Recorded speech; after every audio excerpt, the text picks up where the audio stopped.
What's up, everyone, and welcome into another episode of Wizards Latest. I'm your host and DC sports fan, Ben Robertson, and on this page, we break down all the biggest headlines surrounding the Washington Wizards. So make sure you like and subscribe down below if you haven't done so already. Drop your comments with any thoughts you might have on the video or anything you want to hear me talk about in the future. Try to interact with you guys as much as I can down in that comment section. I appreciate all of the support. And today, I want to talk about the Johnny Davis draft pick being named the Wizards' worst roster decision since 2020 by ESPN. Want to break down some other of the biggest draft misses for the team in recent memory. On a more positive note, could Trey Johnson become the face of the league? He certainly thinks so. And lastly, remember when everybody was laughing at Washington after Bradley Beal was traded to Phoenix? Well, they're not laughing anymore. I'll tell you why, and let's jump right in here today. Once again, guys, I appreciate all of the support here on the page.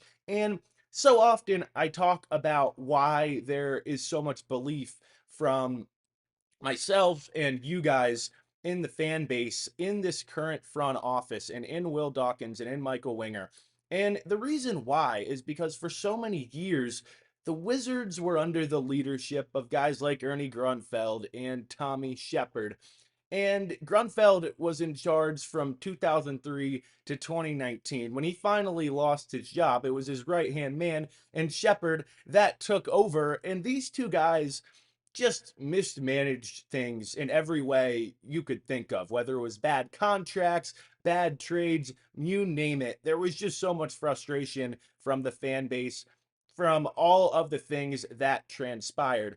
One of Tommy Shepard's draft picks was the decision here from ESPN as worst roster move for the Wizards of this decade, and selecting Johnny Davis, number 10 overall in the 2022 draft class, again was ESPN's pick for Washington.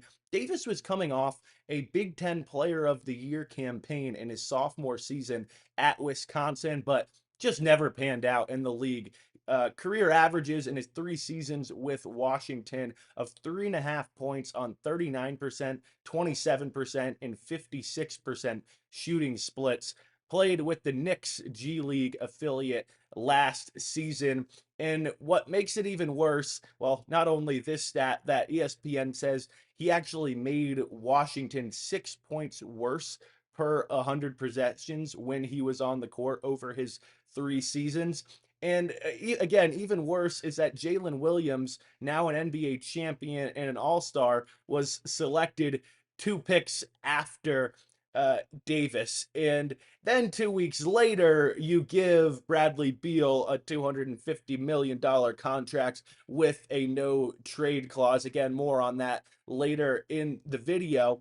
But this wasn't the only poor draft pick made in the Grunfeld and Shepard eras or draft mistake made. In fact, there was 3 straight years of draft errors made by Tommy Shepard on his way out the door here in Washington.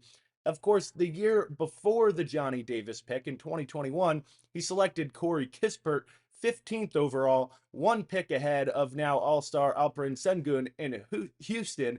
And the year before that, in the 2020 draft, he selects Denny Avdia a few picks ahead of Tyrese Halliburton, who went 12th overall in that draft. And Halliburton, of course, needs no introduction. You want to go back some more years? Let's do it. Let's go all the way back to 2011, because this isn't a new issue. Of course, that's the Grunfeld-led era.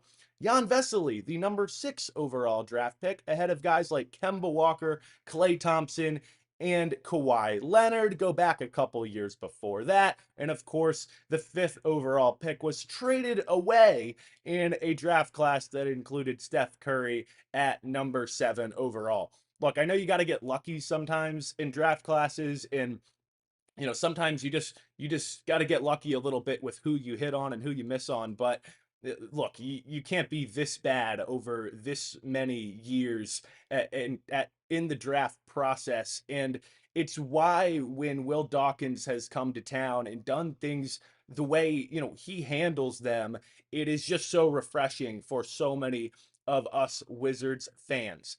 But again, like I said, on a slightly more positive note, let's talk about one of those guys that it looks like Will Dawkins has potentially already hit on in the draft in Trey Johnson.